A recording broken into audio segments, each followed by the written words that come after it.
सकती है, और आजकल की पढ़ाई सिर्फ तुम्हें नौकरी दिला सकती है। नौकरी मीन्स किसी का नौकर बना सकती है, या प्राइवेट या सरकारी। नौकरी क्या होती है? नौकर। आज की शिक्षा तुम्हें नौकर बना सकती है, मालिक बनने की शिक्षा हमारे देश में नहीं पढ़ाई जाती।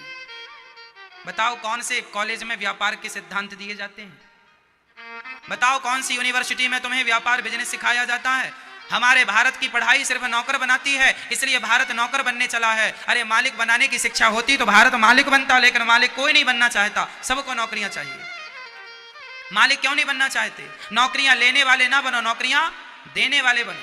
लेने वाले की लाइन में तो सब खड़े ही हैं। तुम भी पढ़ लिख के नौकरियां, भैया जरा दे दो 50,000 की नौकरी, इतना पढ़ाओ 50,000 की नौकरी करेगा। अरे क्यों नहीं अपने आप को सफल बनाते? क्यों नहीं नौकरियां देने वाला बनो? लेने वाले तो सब हैं, देने वाला बनना है। सेट कर लो अपनी खोपड़ी को, हमें नौकरियां लेने वाला नहीं बनना, हमें नौकरियां देना है। आपके घर में बड़े बड़े इंजीनियर काम कर रहे हो और आप एक इंजीनियर को लाख लाख रुपए तनख्वाह दे रहे हो, इतना क्यों नहीं अपने आप को महान बनाते? क्यों नहीं ऐसी सोच लेकर चलते? अरे सोच होगी बड़ी तब तो बड़ा काम होगा, सोचोगे ही नहीं तो होगा नहीं। आज आदमी की सोच ही छोटी है, क्या करे, जरा सा सोच लेता है। 20,000 मिल जाए महाराज बहुत है, 50,000 मिल जाए महाराज बहुत है, लाख रुपए की नौकरी मिल जाए तो नाचता है, लाख रुपए मिल गए मुझे, नाचता। बेचारा बड़ा संतोषी है, लाख रुपए से ज्यादा सोचता भी नहीं। आपकी काबिलियत तो इतनी है कि आप 10 करोड़ महीने का कमाओ, आपकी योग्यता इतनी है कि आप 10 करोड़ रुपए माह कमा सकते हो। क्या नहीं कमा रहे हैं टाटा, बिरला, अंबानी, अडानी? बताओ तुम क्यों नहीं कमा रहे हो? क्योंकि तुमने कभी सोचा ही नहीं, अपनी सोच को बड़ी किया ही नहीं। तुम्हें तो नौकरी चाहिए थी, बस उसी लाइन में खड़े हो, नौकरी दे दो साहब, नौकरी। हम पढ़ लिख गए, डिग्री लेके घूम रहे, नौकरी दे दो। क्यों चाहिए नौकरियां? क्यों नहीं अपने आप को विकसित करते? क्यों नहीं अपना विकास कर लेते? क्यों नहीं सोच बड़ी कर लेते?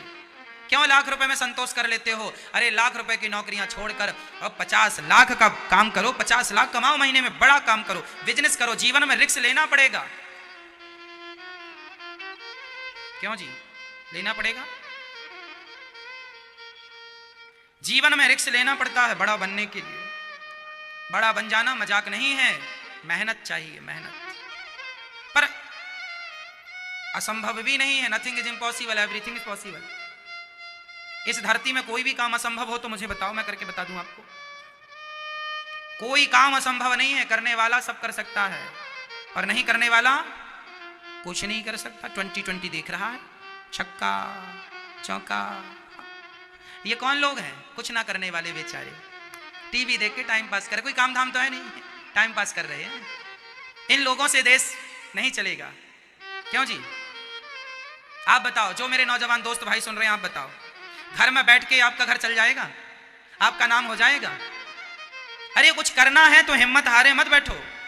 जीवन में कुछ पाना है तो चल पड़ो अपने लक्ष्य की तरफ, और पलट कर कभी ना देखना। पलट पलट के देखने वाले लोग इतिहास नहीं रचते, इतिहास वही रच जाते हैं जो अपने लक्ष्य के लिए चल पड़े हैं और बस पहुंच कर ही रुके। राम काज कीन्हे बिनु मोहि कहा, विश्राम मैं तब तक ना विश्राम करूं जब तक अपने लक्ष्य को ना प्राप्त कर लो। ये सिद्धांत लेकर मेरे देश का जवान चलेगा। विश्वास दिलाता हूं, जो तुम 50,000 की नौकरियां चाहते हो ना, मैं विश्वास दिलाता हूं कि तुम 50 लाख रुपए महीना कमाने की ताकत रखने वाले लोग हो। तुम अपने आप को जानते ही नहीं तुम कौन हो। आज का नौजवान भूल चुका है कि मैं कौन हूं। आप कोई काम नहीं करना चाहता, मेहनत। अरे व्यापारी बनने में, बिजनेसमैन बनने में, सफल बनने में मेहनत होती है। तुम मेहनत कर सकोगे, हो जाओगे। आजकल का आदमी मेहनत नहीं करना, उसको लगता है बैठे बैठे जो सरकारी नौकरी सबसे ज्यादा लोग क्यों चाहते हैं? क्योंकि वहां काम कम होता है, आमदनी ज्यादा होती है, एक नंबर का भी मिलता है, साइड से भी मिल जाता है। इसलिए सबको कोई मेहनत ना करना पड़े, फोकट का बैठे बैठे मिल जाए बस। इसलिए सरकारी नौकरियां लोग ज्यादा पसंद करते हैं। एक बाप अपनी बेटी के लिए लड़का देखने गया, तो लड़का व्यापारी था, बिजनेस करता था। लड़की के बाप ने लड़के को रिजेक्ट कर दिया। बहुत सुंदर था, योग्य था और बढ़िया व्यापारी था, कमाता था। लड़की के बाप ने कहा ना, हमें तो नौकरी वाला चाहिए, वो भी सरकारी। बोले सरकारी नौकरी वाला क्यों चाहिए? बोले इससे हमारी बेटी सेफ रहेगी। क्या सेफ्टी है? बोले लड़का मर गया तो पूरी उसकी पेंशन वेंशन लड़की के नाम पे हो जाएगी, भूखी नहीं मरेगी। आजकल सरकारी नौकरी लोग इसलिए देखते हैं कि ये जाए तो जाए, पर इसकी तनख्वाह इसके खाते पे ट्रांसफर हो जाए, इसको मिल जाएगी। मतलब आजकल लोगों ने अपनी सोच को बिल्कुल सेट कर रखा है, इतना ही सोचना है, इससे ज्यादा नहीं सोचना, इतना ही हमें चलना है, इससे ज्यादा हमें। सोचो कि तुम्हारी तरह यदि सम्राट अशोक सोचता होता तो क्या वो दुनिया का सम्राट होता? सोचो कि तुम्हारी तरह चंद्रगुप्त मौर्य सोचता होता कि मुझे भी लाख रुपए की नौकरियां मिल जाएं, तो क्या वो महाराजा होता, सम्राट बनता देश का? बोलो। तुम्हारी तरह सोच लेता छोटा सा। अरे सोच बड़ी थी तब तो चंद्रगुप्त मौर्य गुल्ली डंडा कंचा खेलने वाला बालक था, चाणक्य ने उठाकर पढ़ा लिखा कर सम्राट बना दिया कि नहीं? सोच बड़ी, चाणक्य ने सेट कर दिया माइंड, तुझे सम्राट बनना है, बात खत्म। क्या बनना है तुझे? बस सम्राट बनना है, इससे नीचे मैं बात नहीं करूंगा। आप भी अपने बच्चों का माइंड सेट करो, तुम्हें महीने का 1 करोड़ रुपए कमाना है, बस। क्यों नहीं कमा सकते? नहीं कमा सकते, कमाना है। सेट करके चलो, 1 करोड़ कमाना, 1 नहीं तो 50 लाख तो कमाओगे। सेट ही नहीं। मम्मी पापा कहते हैं बेटा अच्छे से पढ़ना, नौकरी मिल जाएगी सरकारी, 50,000 से शुरू है, 50,000 से। वो मिल गई तो नाचने लगे, 50,000 की नौकरी मिल गई। कितनी छोटी, इसलिए भारत छोटा सा रह गया। भारत के बाद जापान आजाद हुआ था। हमारे देश को 15 अगस्त 1947 को आजादी मिली। हमसे बाद में ऐसे कितने दुनिया में देश हैं जो हमसे बाद आजाद हुए, लेकिन उनका इतिहास उठाकर देख लो, आज वो हमसे आगे हैं। क्यों आगे हैं? हमने सोचा ही छोटा है, हमने सोचा ही थोड़ा है, उन्हें बड़ा सोचा है, सोच बड़ी रखी है, किया बड़ा, बड़े हो गए। आदमी बड़ा तब होता है जब सोच बड़ी होती है, विचार बड़े होते हैं। अब तुम्हारा विचार ही छोटा सा है, सोच ही छोटी सी। उठा के देख लो इतिहास। 1947 के बाद कितने लोग आजाद हुए, कितने देश आजाद हुए? वो तुमसे आगे निकल गए। और तुमसे आगे नहीं, जापान तुमसे 100 साल आगे है। तुम 100 साल बाद जो टेक्नोलॉजी भारत में लाओगे वो आज वहां चल रही है जापान में। हमारे यहां ट्रेन जमीन पे चलती है, सुन लो, हमारे यहां ट्रेन कहां चलती है? जमीन में। जापान में ट्रेन ऊपर चलती है, चल रही है वहां आज भी, देख लेना, चल रही है, ऊपर चल रही है। जो टेक्नोलॉजी वहां आज यूज हो रही है, इस्तेमाल हो रही है, वो हमारे भारत में आते आते अभी 100 साल लगेगा, और वहां चल रही है। और ये वही देश हैं जो हमसे बाद आजाद हुए, और आजाद होने के बाद 2 बार परमाणु बम और पटक दिया गया। नागासाकी में पटका कि नहीं अमेरिका ने? जापान में 2 बार परमाणु अटैक हुआ ना, 2 बार परमाणु का हमला खाकर भी वो हमसे आगे है। क्यों? क्योंकि वहां जातवाद नहीं है, भ्रष्टाचार नहीं है। हमारे भारत में जातवाद भी है, भ्रष्टाचार भी है। हमारे यहां तो अनपढ़ आदमी भी है। तो ये तो हमारी समाज का है, इसलिए हम वोट इसी को देंगे, क्योंकि हमारी जात का, भले गधा है, क्योंकि हमारी जात का है। ये जातवाद ने तुम्हें खा लिया मेरी मां, जातवाद ने तुम्हें पीछे रखा है। आज हमारे देश में ऐसे कितने गांव हैं जहां बिजली नहीं है। आज हमारे देश में ऐसे कितने लोग हैं जिनके पास खाने को 2 वक्त की रोटी नहीं है। जापान को जाकर देख लो, संपन्न है, टॉप 10 में उसका नाम है, हमसे बाद आजाद हुआ है। इसलिए कहता हूं सोच बड़ी रखो, भ्रष्टाचार ना हो। सरकार जितना रोकना था रोक चुकी भ्रष्टाचार है। अब हमें और आपको जागरूक होना पड़ेगा। हम और आप मिल करके अपने देश की रक्षा करें। देश की रक्षा हम कैसे करेंगे? हम अपने आप को सफल बनाएं, मन लगा के काम करें। आपके विकास से ही देश का विकास है। मैं बार बार कहता हूं 135 करोड़ लोग भारत में रहते हैं। यदि सारे लोग 135 करोड़ लोग अपनी अपनी गरीबी मिटा लेंगे तो देश की गरीबी मिट जाएगी। आप अपनी जिम्मेदारी तो उठा लो। आज भारत में हजारों लोग ऐसे हैं जो सरकार का 3 रुपए किलो वाला राशन यूज करते हैं। 3 रुपए किलो चावल, 3 रुपए 4 रुपए किलो गेहूं। हाँ या ना?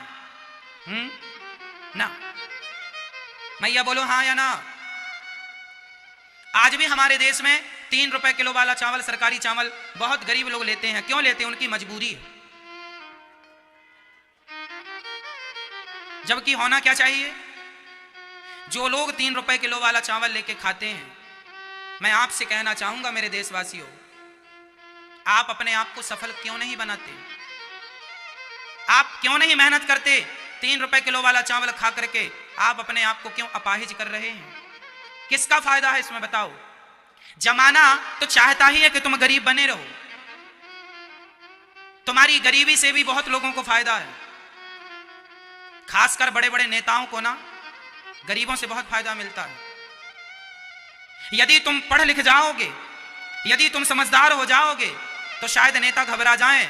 इसलिए हाथ जोड़ के कहता हूं मेरी मां मेरी बहन, अपने बच्चों को इतना योग्य बनाना कि किसी के सहारे पर चलने की जरूरत ना हो। आत्मनिर्भर बनिए, खुद अपने बल से चलिए, अपने बल से कमाइए, अपनी मेहनत की रोटियां खाइए। हमें फ्री का खाना ही नहीं है। एक बात बताऊं, यदि मैं आज से आपको 25,000 की नौकरी दे दूं तो आप मरते दम तक 25,000 ही कमाओगे, या ज्यादा से ज्यादा बढ़ेगी तो 30 हो जाएगी, 40-50,000 हो जाएगी। सारी जिंदगी आप 50,000 महीने के अंदर गुजार दोगे, सारी जिंदगी। पर यदि मैं 25,000 रुपए की नौकरी आपको ना दूं और कह दूं कि जा अपने आप को इतना योग्य बना कि 25,000 की नौकरियां देने के लिए तेरे पास ऑफर हो, और आप अपने आप को इतना सफल बना लें कि आपके घर में 50 लोग काम कर रहे हैं जिसको आप 25,000 तनख्वाह दे रहे हैं। मतलब आप इतने योग्य हो सकते थे और हो गए, लेकिन आप यदि सेट हो जाते 25,000 में तो सारी जिंदगी उसी में गुजर जाती। फिर मैं दोहराऊंगा, शेर के बच्चे हो तुम सब, पर गीदड़ों के झुंड में अपने आप को गीदड़ माने बैठे हो। चाइना हमसे भी आगे निकल गया, जनसंख्या भी ज्यादा है हमसे उसकी, लेकिन फिर भी आगे है, कारण वो मेहनत करता है। वहां जातवाद नहीं है, वहां जातवाद का जहर नहीं है, वहां पर काम करो काम करो काम करो। और हमारे यहां 2020 देखो, क्रिकेट देखो, नौजवान बच्चे जिनका वक्त काम में लगना चाहिए, जिनका समय अपने आप को सफल बनाने में तुम्हारा समय खर्च होना चाहिए। आज तुम 5-5 घंटे क्रिकेट देखते हो। मुझे बताओ इस 5 घंटे में तुमने क्या पा लिया? क्या पा लिया? क्रिकेट तो अगले वर्ष फिर होगा, पर ये 5 घंटे जो तुम्हारे चले गए, ये तुम्हारी जिंदगी से 5 घंटे माइनस हो गए। अब ये 5 घंटे कौन लाएगा? मेरे नौजवान दोस्तों, मैं आपका भला चाहता हूं, अपने आप को सफल बना लो। आप सफल हो जाओगे तो देश सफल हो जाएगा।